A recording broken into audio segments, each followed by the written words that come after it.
How's everybody doing? Back again with another episode of the Until I'm Famous podcast. I don't know what got into me right there. I guess I was just singing and stuff. I was like listening to like Wyclef, and it kind of put me in like a mode of just singing. I wanted to like really just make it be known because his music is fire, and you kind of want to just be like but I can't sing. Speaking of that, Wyclef was a fucking talent that like I think was just it's kind of like unappreciated. Well, like the angle lot, like the two Fuji's guys, like people from the refugees, they were some talented people. Like you got Lauryn Hill and Wyclef, and Lauryn Hill arguably dropped one of the greatest albums ever. Like let's be honest, like the what you call it, the Miseducation of Lauryn Hill has to be like I'm talking like it's albums like hip hop is top five at least, or at least top 10, and that's like rare for like her. It's crazy. Her album was so good she doesn't have to do anything else. She can still tour off that album. They still play her song on the radio consistently, like it's nobody's business. Like, and that song came out in 1999 something like that. Like when you hear X Factor, right? You'd be like, God damn. And like it's crazy. Like me listening to all these songs as a kid, I just never like really heard the words, right? But as I've gotten older, it's like a whole different level of understanding. I'm like, wow, they was this is what I was listening to. I just wasn't expecting that. Like when I like X Factor, like I'm telling you, like if you want to talk about some fucking pain, that's it. That's that. And Wyclef was a producer. He's a fucking he can sing and rap. Like he still has like a he can make an like I ain't gonna lie, like I don't know if I ever seen if the movie Life. Like I ain't gonna lie, low key, like it was a like so Life is not a sad movie, right? But I will be lying to you and say I didn't get sad when I was younger because I got sad because like it's like it's a part where like everybody's like dying, like where they show everybody's picture fading, like showing that everybody dies and shit like that. And they was playing a Wyclef song, but I didn't know it was Wyclef at the time. I didn't know who the fuck it was. But that song was like it made me sad because it was like, but it's like good though. It's like, but he can. Wyclef is like a talented producer. He worked with everybody. From Whitney Houston to Lauryn Hill to fucking Beyonce. You know, he even had a little thing with Lauryn Hill. We're not gonna get into specific, but he all right. So I don't know if y'all guys know this, right? he's had a thing with Lauryn Hill. That's why you don't never mix business with pleasure. Kind of messed it up. The Fugees didn't drop an album after that one. But I don't think people really care about that. But like I'm just saying those guys was like really fucking talented. And like I'll be listening to them like every now and then just to just listen. I'll be like tired of the radio shit. Sometimes the radio shit is fire, but like sometimes it's not actually. All right, if I can. All right, so 3 times out of 10 is fire. All right, but 7 times out of fucking 10 is not. Like 7 times out of 10, I skip it. Or it's called like radio kill, where they kill the fucking song for you. Like I remember when fucking Motto, I don't know, like Motto first came out by Drake. I was like, okay, when I first time, I'm like, oh, this shit sound good. But then after I hear it 17 times, I don't like it no more. Like I don't, as an artist, like I'm telling you, like I can't imagine me being an artist, right? I will get so fucking tired of performing these fucking songs that everybody knows. Like it'd be fucking impossible. That's why I understand why Jay-Z does like a fucking B-side concert.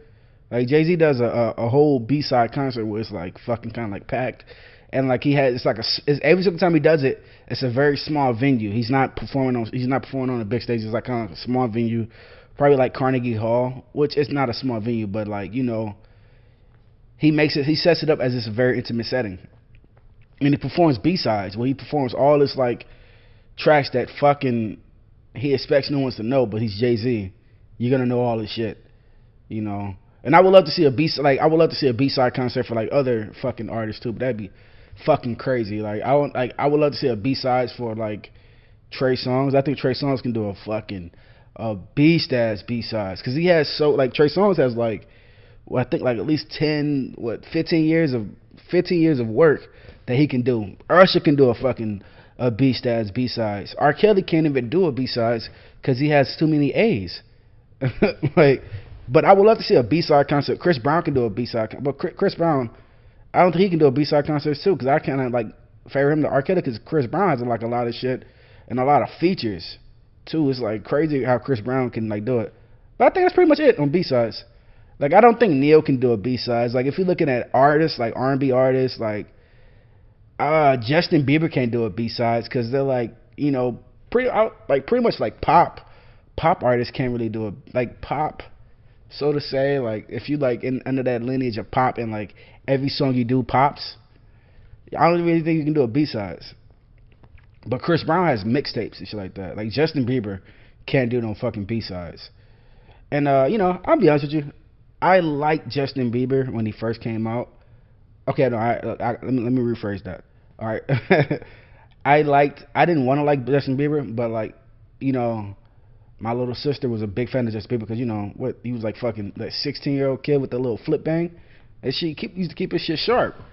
And like when he came out, like I was like, my sister had wanted me to buy his album for her. So that's what I did. I bought the album for her so she could listen to it. And you know, when I bought the album, I said, you know what? I bought the album. I might as well check it out, see what's going on, see how this shit hitting for. Checked it out. She didn't think it was bad. I'm like, it's actually not bad. His second album came out. My sister begged me to buy that for her. Second album, I bought it for her. She was happy. And then he said, you know what? I might just see what it sounds like. Because, you know, I like the first album. The second album can't be that bad, right? So I listened to the second album. Once again, pleasantly surprised. I'm like, okay, it's not a bad album. And it's like, okay, checking it out. Now I'm kind of like, I'm like a little fan with Justin Bieber. Then his third album came out, and I didn't listen to it at that time. I think I was going through some shit. I just didn't want to listen to it. But like fucking his fourth album, to me that was his best one. I think it was called Journals. And that motherfucker was snapping. Boy, that shit was snapping. But yeah, Justin Bieber can't really do it. You know, I don't know why I even told that story. You know, I didn't know why I even had to expose myself for being a Justin Bieber fan. You know what? I am a Justin Bieber fan. And you know who else I do love? Ariana Grande. I love Ariana Grande's music. I can't help it.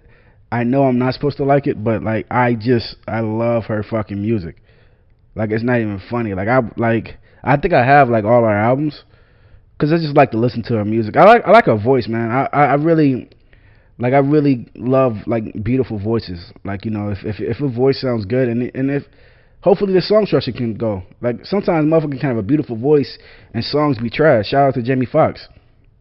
Jamie Foxx has like a Frank Sinatra voice, right? Jamie Foxx sounds like he should be singing, you know, at a live bar, you know, with fucking his cocktail on the rocks, just sitting there, right, and just serenading the crowd. Because that's how beautiful his voice is. But that nigga's music is fucking terrible. I've never understood how.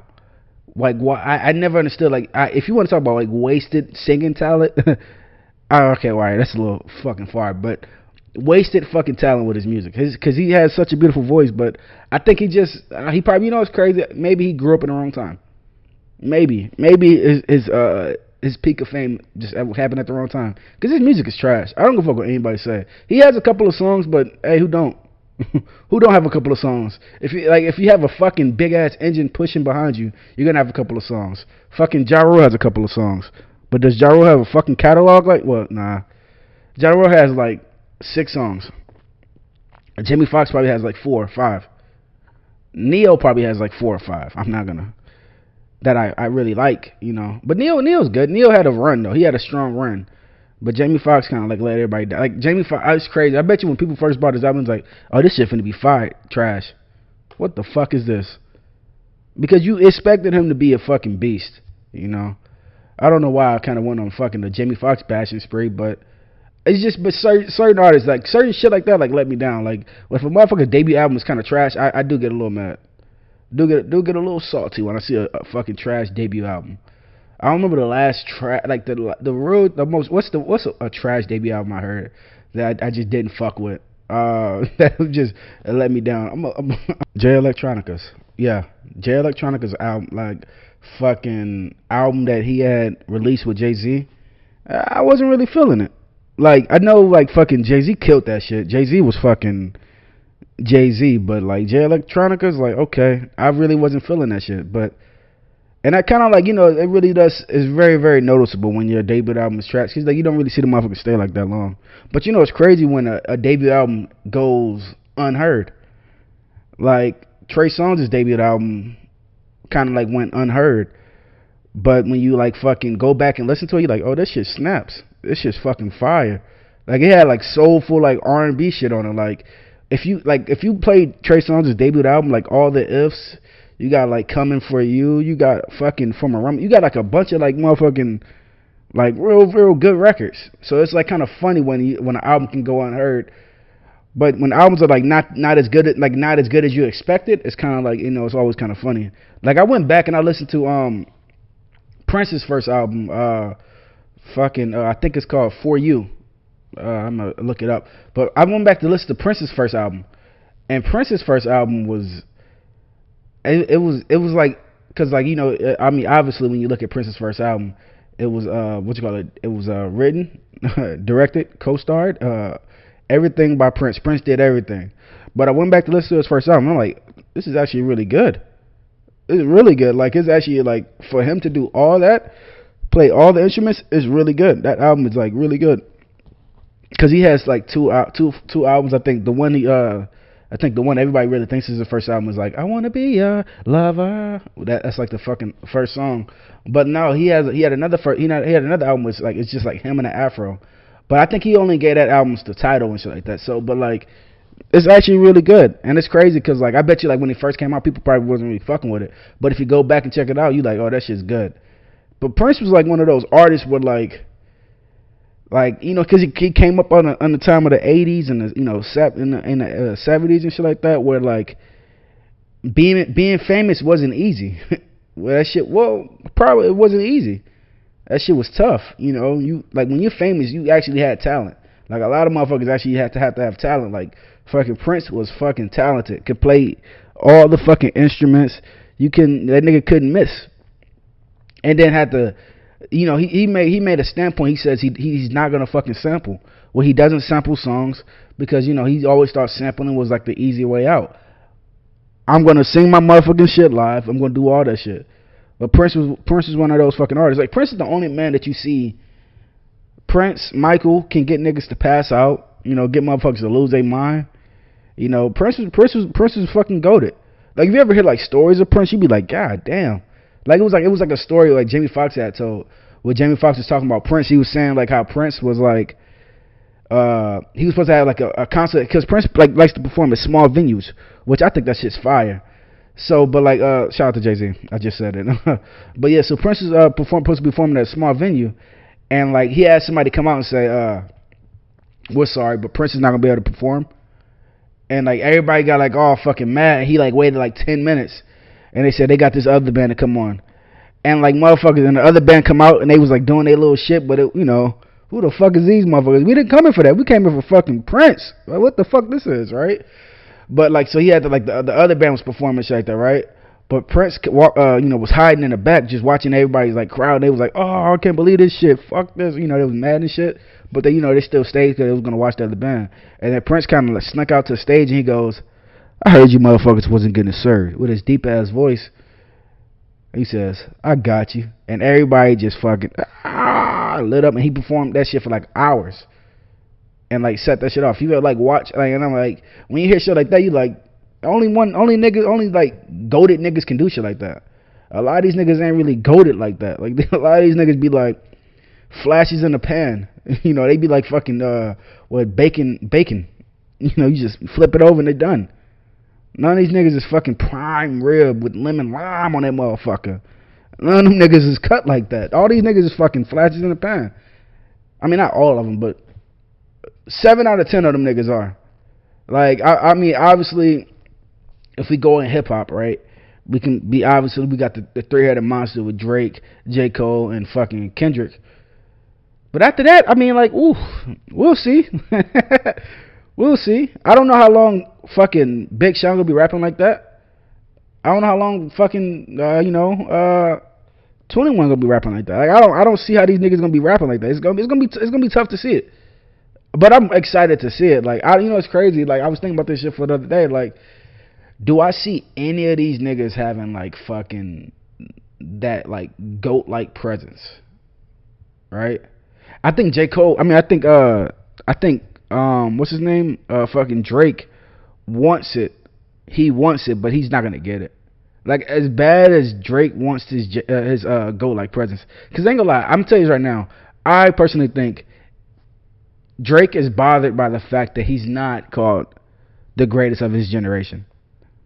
Because let's be honest, if you look at commercial success, Drake has always been on top of everybody on commercial success wise. But no one's gonna ever fit their fucking lips to say Drake is the best of this era. Because you still have Kendrick Lamar and you have J. Cole. And what Kendrick Lamar and J. Cole both got is they got their own cult fan like people. Well, their cult fans will sit there and stand by J. Cole and stand by Kendrick Lamar. Drake, I don't think Drake has a cult fan base. I think people just like Drake. And that's like fucking, I think that personally like fucking like really just fucks up Drake. Like mentally. Like I don't think he's never gonna be able to get over the fact that like no matter what, he can't, have his reign of dominance like that. He wants it so bad, but it's just not gonna happen. And like he has like goat like energy, but like so does Kendrick and J. J. Cole. They have goat like energy, but like I want to see some, I want to see something else. Not like I'm not talking about like them. I'm talking about like see somebody else. Like I want to see like a fucking like I don't know who's gonna be like here that long for fucking like just really like how like when Prince was like Prince was coming up. I want to see somebody like that. Like it's crazy. Like when these motherfuckers like die and shit like that, none of these motherfuckers get replaced. Like no one's coming in replacing these motherfuckers. And I know it's kind of like shitty, but like come on, reincarnation got to happen sometimes, right? Like I would love to see somebody like coming in with a different wave and is ready to change the culture. A lot of these motherfuckers are being good, staying in their own lane. I want to see somebody get ready to fucking change the culture. I'm not seeing it. I mean, I know I'm like probably maybe it's because I'm talking like this, but like I'm not like with Prince, Michael. They was ready to change the fucking culture, and Stevie Wonder ready to change the culture. Marvin Gaye ready to change the culture. Nina Simone, fucking Billie Holiday. Actually, I'm gonna be honest with you. I'm not gonna say Billie Holiday because I don't know a Billie Holiday song. We're not gonna. I don't. Well, yeah, Strange Fruit. I know that one. I stand corrected. I know a Billie Holiday song. But like I'm saying, ready to fucking change the culture. It's crazy, like, like when you listen to a motherfucker's first album and like you fucking like, let's say if a motherfucker drop a first album and like you listen to it like fucking like 10, 15 years later and if that shit still resonate, that's deep. That's some good shit. That's how you got a fucking beast ass fucking product, nigga. I wanna hear that shit. I get excited about hearing that shit. But fucking I just be wondering. I'll be thinking about like fucking like Prince and Michael's like they're reverence. Like people who revered them, they love them some Prince and Michael. Like niggas don't like they have like stands, so to say, right? Where motherfuckers be like Prince and Michael. If Prince walked in, motherfuckers like turn out to fan out. Like motherfuckers be like fucking all hardcore beast, and they fan out hardcore about when they see Prince and Michael. And I'm not seeing that shit like that. It's crazy. Sade is one of them too. I forgot to mention Sade. Sade is a fucking. She has that reverence where like the crazy part about Sade is like Sade doesn't have to. She doesn't say anything. She just puts out music. She only speaks to her music, and that's of course that's in the days of how artists used to be, where like they let their music do the talking. And like with Sade, her music is so fucking timeless. Her music is so fucking timeless. Like her music can change moods, nigga. If you going through something fucking rough, you put on some fucking Sade, that shit just it mellows you out more than anything. Because her music is timeless, and she was fucking one of those. She was just one of them niggas. She was a heavy hitter, singing over jazz beats and just sounding fucking beautiful. Her voice, she never stepped out. I'm finna hit this fucking high note on these motherfuckers. She didn't try to showcase the vocals. She was just gonna give you that motherfucking that shit that you need. That's the crazy part about it, right? She didn't do too much. Everything she did was just perfect. And that's scary. When everything you do in the fucking song is perfect, That kind of like I ain't gonna lie. That's why I understand, nigga. I understand why Lauryn Hill didn't release another fucking album, because that first album was so fucking perfect. What can she do? What is somebody gonna listen to now? That first album was fucking perfect, nigga. It was perfect. You can't like fucking. It's like really. She had everything that you want in it: rap, fucking singing. And it was just like you got a mix of everything. Pain, fucking lyrical, spiritual, miracle, and your swimming pool shit. You wasn't ready for that shit. But like Sade, like it's crazy part about Sade kept putting out good ass albums. And it was like in her albums it was like different times of her life. Like when you hear Lovers Rock, it don't sound like fucking Diamond Life. It don't sound like that. And of course I'm a Sade fan because I'm saying this shit like that. But like when you hear, like, those are two different times. Like with Lovers Rock, when you hear Lovers Rock, it's a lot of pain in that motherfucker because she was going through a lot of things. She was going through a fucking divorce. She married a white man. Don't ever marry a white man. Nah, I'm joking. A little bit though. I mean, come on, Sade. Why would you marry a white man? Come on. You got all these, men that's just whatever. You can't choose love. You can't choose love. Like, it's the crazy part about it is you can't never change who you fall in love with. Sometimes you just fucking like. Sometimes you fall in love. You can't beat that. But I'm just saying, Sade should have, I wouldn't have treated her wrong. She wouldn't have divorced me. If I'm married to Sade, we not doing this divorce thing. I don't know what you're talking about. Like, look, I'm gonna look at it like I signed this contract. I signed my life away. This is what I'm doing. Like I just 100% commitment. I do anything I need to do. But I got that's what they call that simping now, right? Anything a nigga do for a woman, right? They call it simping. Like that's when I like it's crazy, right? Because like fucking when I was in the military, right, coming up as a little young whippersnapper, it was so funny because like I guess like that word had went around where like everybody was talking about simping and shit like that, right? Like, oh man, you're simping, you're a simp, and I always thought like everybody always talk about simping, but everybody act like they have never simped. Everybody has simped before. And if they haven't, their heart ain't pumping right. Their heart ain't pumping right. But everybody has, like, so to say, simped. When it's worth it, you gonna do whatever you can. So you telling me you telling me you like going home to an empty house? You telling me you like fucking going home to an empty house and you got to cook for your own meal? You telling me you like that shit, but you don't like simping though, huh? You telling me you got a long day, you want to just get in the bed and be like, all right, I'm gonna tough this shit out, huh? Nah, nigga, you want to be held. You want to be looked in the eyes and say, you doing all right? Talk to me about it. You want to vent your problems, vent your frustration. These niggas be acting too tough, man. It's funny. Motherfuckers be like, oh man, I ain't doing none of that shit. Niggas like to cuddle. These niggas like to spoon. These niggas love that shit. But they be so fucking tough you'll never even know, huh? But it's funny when you see that. Like it's crazy. Like when a motherfucker like all these like quote unquote hardcore ass niggas be just in relationships. You tough, huh? Why if you that tough, you caught that many bodies. Why do you got a girl? Cause fuck love, right? Everybody always talk about fuck love. Well, not everybody, but hurt niggas talk about fuck love and shit like that. I would never say fuck love. I love love. Love comes in many shapes and many sizes. Shout out to my big women out there. I mean, I didn't need that. I didn't need to shout out big women, but shout out to big women. They need love too. I love big women. I mean, look, it is what it is. But I'm just saying, right? When I see shit like that, that's just like it bothers me though. Yeah, because like everybody simps. I mean, it's truth. I don't care what anybody say. Everybody's gonna simp, but they got to. Niggas ain't out there fucking tough. And if you ever see I don't know, if you see a motherfucker that's like I'm not gonna get into it. That's like specific. I'll get into it later, but just not now. But I'm just saying, like when I don't see motherfuckers like how do you say it? When you like look and you see certain individuals, like you like, damn nigga, you ain't married, you ain't got a family. I don't want to say I look at them differently, but I just be like, Okay. Especially like at a certain age. You know, fucking, you know, especially if you like at like 30, 35. I'm not saying you should rush anything.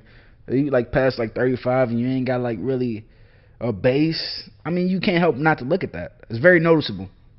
It's very noticeable. But yeah, you know, enough about fucking simping and living your life. You know, real nigga simp. You know, it also comes into the point like, you know, I mean, I don't even know. Like, I'll be wondering, right? Is what is marriage now, right? You know, obviously I was in the military, so I look at marriage different. Like I personally look at marriage like as in it. I don't know. Like what I've seen in my time of me being in the military, I've seen some of the most craziest shit ever in marriage. A lot of fucking infidelity.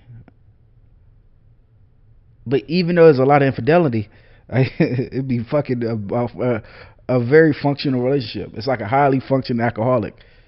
Well, motherfucker, you never know he's drunk. Whenever he's drunk, but you'll never. He's so drunk that you never know he's drunk. I've seen that shit, and I always look at like marriage is like it turned me off on marriage a lot because sometimes like I've seen when a woman takes everything. I've seen where fucking where a man is just stuck. And like honestly, like when I was in the military, I said, man, I don't want to get into any kind of serious relationship like that because I personally don't want to be stuck. Because like in the military, nigga, you make more money if you married. Like you make more money if you married. Like you get a lot more. And like and it's like, damn, nigga, you make money while you. Because like let's say if you were a fucking nice little good old E1 to E3. And you fucking want a little bit extra change, you get married to like let's say you get married, they bump your paycheck up by like at least a thou. Who the fuck is not gonna take that shit? That shit's hard for you to pass up. And then you got ad house pussy. What you really gonna do? You know, but it's a lot that comes with it. When you marry, you taking on you got your problems that you probably haven't fucking fixed. And you also taking on their problems that they never gonna fix, or or they might not, they haven't fixed yet. And there's a lot of shit that they don't know, but you see, and you got to take on all that. And marriage is like it's funny because like when you look at the movies, like how they portray it in the movies, they portray marriage as it's like some cool little thing, like it's a happily ever after. No, the fuck is not. The fuck is not. It ain't never been a happily ever after. Every time you see motherfuckers get married, you also see them get divorced.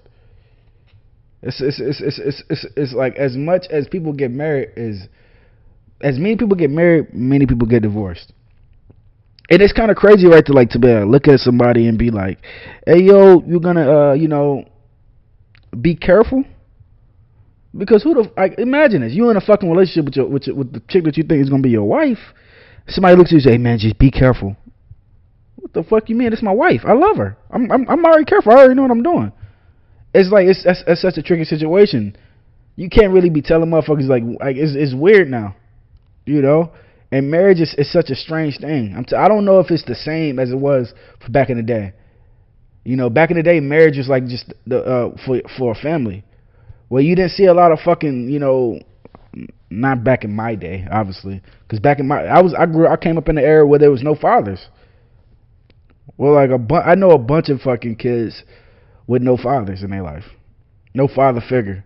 Well, they have the father figure, but it's a stepdad, but no fathers. I mean, that's just like that era from like I think like what I'm gonna say from like the 80s, like pretty much when crack came out, crack and eggs got popping, the fathers kind of like dipped out. Not like dipped out. Some certain situations that where they didn't, but like I've seen that, and like but like it's crazy because like in the 70s, in the 60s, fathers was there.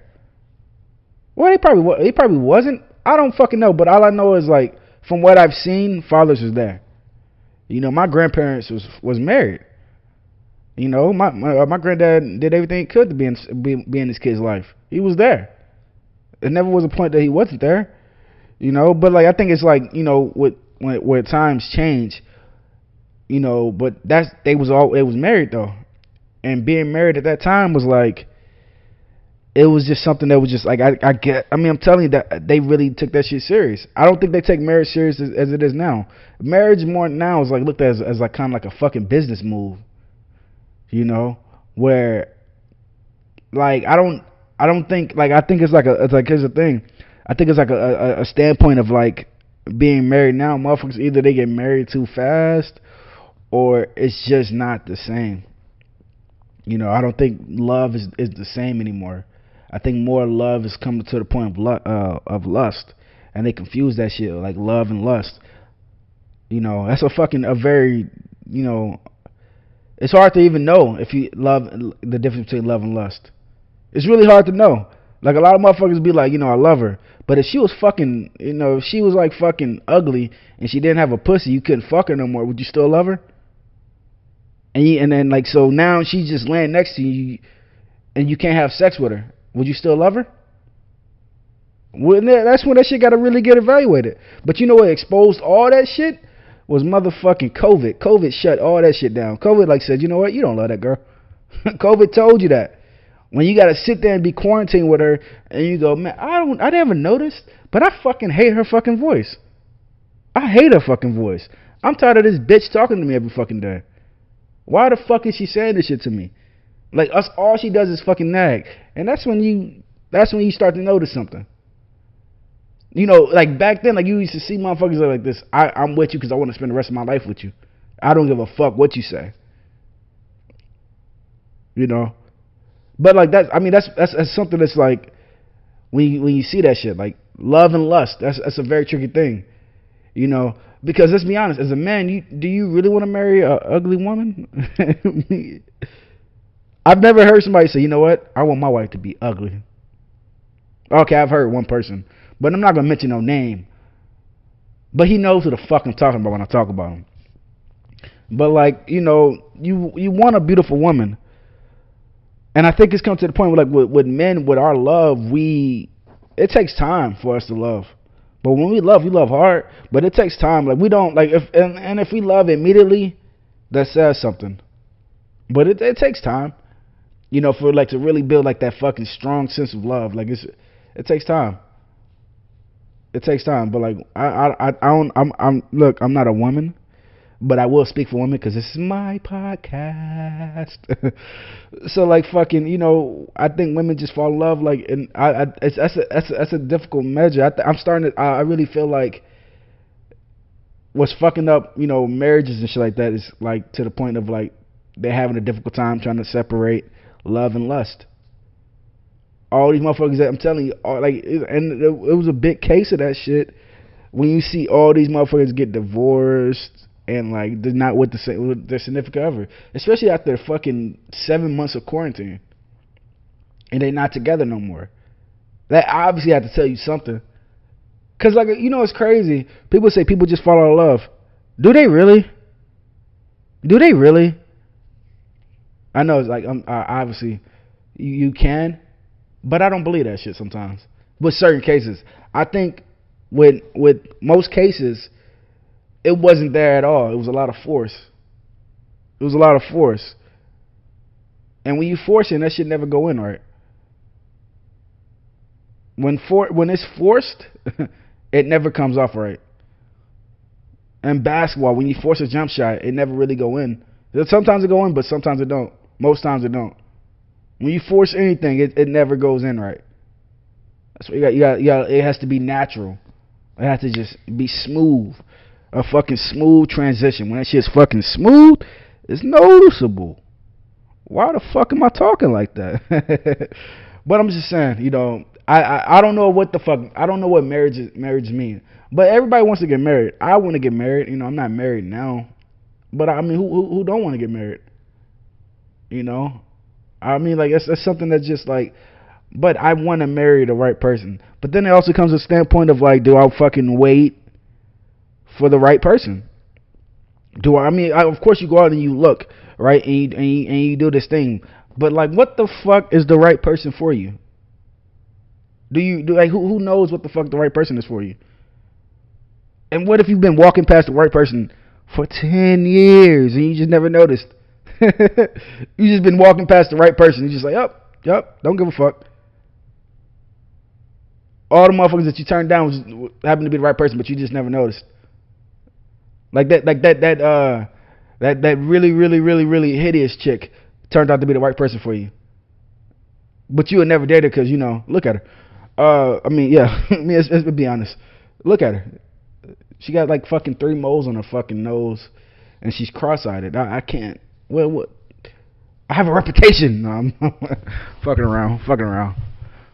But nah, I'm just saying. Like, who fucking knows? That's why it's always good to fucking just experiment, just to, live your life. Sometimes it's like, it's scary, right, to like stay in a relationship for a long time, because like, I don't know, man. I don't know if it's like, it has to be a certain point where you go, what the fuck am I doing? Like, because like, imagine, right, if I spend 10 years with someone, like, in a relationship where like, that's something that I'm going to spend, like, I 10 years in a committed relationship, and she wants to leave me, I just don't think I can let that happen. Not on some fucking, fucking R. Kelly while I'm hog tying women. I'm talking about like I'm talking about as a situation where like, I just don't, like, we got to work this out. Because I don't want to, like, 10 years, 5 years is a long time to just be sitting there next to someone. And then that's a hard thing to fucking get over. It's like fucking a 5-year situation. And that sucks when you see people have to come to the point where they go, all right, it's it. It always sucks when you see like long lasting relationships end. Like when I seen motherfucking actually, I don't really look at fucking certain relationships, but when you see long lasting relationships end, that shit's sad. I love seeing like when they stay together for a long time. Like I was happy when Jay-Z stayed with Beyonce, or Beyonce stayed with Jay-Z. Whatever, however you want to look at it. When they stayed together, when Kobe Bryant and his wife stayed together, I love seeing that. Even though Kobe probably may have cheated. Well, no, there's no probably. No, even though Kobe cheated, I love seeing that he stayed with his wife. Even when they was going through their shit, where they had a whole hit song. Somebody made a hit song. Drake made a hit song about that shit, and they still stayed together. You go through tough patches, but fucking to just up and leave, it's a tough thing to see. Like I think I was like, I remember one time I was sitting there, and if I had this question in my head, like, what the fuck am I doing here? That's when I kind of knew. I said, you know what? I might have to just step away. And maybe that's not the best way to do it, but I mean, that's the only thing that came to my mind. A lot of times, like the things that I do might not be right, but in my head, I swear they right. In my head, I look at, I'm like, this shit's fucking right as fuck. But then again, who knows? I'm just making a decision for myself. I want to, like, a lot of times, Patricia knows said this shit best, like, fucking don't marry a nigga if you haven't womanized before. Where, he got to get that shit out of him. A lot of motherfuckers, like a lot of men, they want to fuck a bunch of hoes. No matter what, they want to just fuck. They want to have bitches all on them, And like for lack of a better word, not bitches, but unstable creatures. They want a bunch of unstable creatures on them, all on them. They want to feel like they the man. They want to step into the party, and all these women like, oh my god, motherfucking the king is here. He stepped in like, yeah, you know what it is, bitch. Yeah, you see my fault. I can't say bitch. Yeah, you know what it is, you bitch. I said it anyway. You want to have that, and you should never marry if you haven't lived a little bit. Shit, I would want my wife to live a little bit. I understand that. I want you to see if, like, I want you to, like, when you make this decision to be with me for the rest of your life, or whoever for the rest of your life, I want you to fucking be like, all right, I've had multiple options. I'm satisfied with fucking this. Because if I'm the only option that you ever had in your life, and you only had out of 3 options, how do you really know I'm the perfect flavor for you? Like, 'cause I ain't gonna lie, as a kid, all right, listen, as a kid, my motherfucking favorite ice cream was fucking chocolate. I did not fuck around. Man, I go to birthday parties, and if you don't fucking have chocolate ice cream, I'm not gonna eat. I'm not gonna eat anything. I'm gonna just eat the food and dip out. I don't play that shit. My favorite ice cream is fucking chocolate on everything. I love fucking chocolate ice cream. But when I motherfucking tried Millennium Crunch from Bluebell, a lot of niggas don't know what Bluebell is because it's a Houston, Texas thing. But when I tried Millennium Crunch, I was like, okay, all right, I like this. This is my favorite. I fuck with this. And then guess what they did? They came out with a chocolate Millennium Crunch. It gave me options. It gave me to make this clear standpoint of this is my motherfucking favorite. Now when I eat chocolate ice cream, I'm like, oh, it's good. I fuck with it. But this motherfucking chocolate Millennium Crunch is better. You know, you gotta. I think you gotta live a little bit to really experience that shit. You know, go fucking visit the fucking Eiffel Tower. Get off your fucking couch. Stop being such a fucking loner. Get out your bitch ass feelings. Stop being so fucking emotional. Just live your fucking life. Obviously not now. You know, COVID is fucking up a lot of shit. But you have to live a little to see shit, learn a lot. You know, fucking pick up a book, read, get other people's stories. Stop fucking just being so fucking stagnant. Stop getting all your information off of YouTube and Instagram. I know it's fucking easily accessible, but fucking see shit, experience shit. Get out the fucking house, walk around, visit your city, move around your city, fucking explore your city. It's crazy. I live in Houston, and I'll take somebody to the fucking police memorial in Houston, and I don't go there to support the police. You know, it's either here or there. I go there because it's a fucking beautiful view, and I take people there, and people been living in Houston longer than me. I'm like, I ain't never noticed this shit. Well, fucking it's been here for a long time. Motherfuckers don't even like to know to explore their city. Get out the fucking house sometimes. You know, but if you don't never experience it, how do you really fucking know? You know? I always like wanted that. Like, I feel like for me to get married, I don't want to get married at fucking 28 or 20 like that. I really want to get married at like where age I'm ready, and I don't think I'm ready right now, and I don't think I'm ready for a lot. Like I got like a lot of shit I want to do before I get married, you know. And of course everybody want to start a family, but I think I have a lot of shit that I would like to do before I get married, you know. Unless I meet the right one, and I say, you know what, I can do it all with her, you know. Wow, this is what the fuck? what the fuck? But yeah, you know, marriage is weird now. I don't know if it means the same that it meant back in the day, and I don't think it ever will mean the same now. The way this divorce rate is looking, I can't see that happening. You know, I just be looking up shit, like, you know, I always try to study like the history and shit like that. You know, it's crazy. Like with us, we want to have marriage. Like we think of marriage as like, we get married, no problems. Like, we want it to have no problems. But we always say, man, nothing's perfect. Okay. You got that point, right? Nothing's fucking perfect. And nothing ever really is. God ain't even perfect. I know it's like a fucking shocking thing to say. He's not perfect. You know, he had to create Adam and Eve, if you believe in this shit. He had to create Adam and Eve into his perfect vision. But Adam and Eve wasn't even perfect that he created. They ended up getting kicked out, so to say, right? Of the Garden of Eden. But he created them in his perfect image. And kind of find out they're not perfect. Nobody's perfect. Shit, Jesus wasn't even perfect. But that's neither here nor there. You know, you can't really be fucking talking about Jesus like that. Well, you can, you know, but it comes off with like, you know, it's crazy, right? When you talk about certain religions, like, they can shut your ass the fuck down. They can shut you the fuck down. If you talk about certain religions that they don't like, you can get shut the fuck down. Like, remember they shut down Nick Cannon. And Nick Cannon didn't particularly say anything wrong, but they shut that motherfucker down. They took that nigga show away. They took everything away from him. And you know what they tried to do? When they took his show away, they tried to get that shit to somebody else. And now he said something about Jews, and like what he said about Jews, if you look up the fucking history, he really didn't say anything wrong. It may have not came out probably too aggressive, but he didn't really say anything particularly wrong. And motherfuckers was pissed. If you say anything about the Catholic Church, they'll get mad. If you say anything about the Muslims or the NOI, they'll get mad.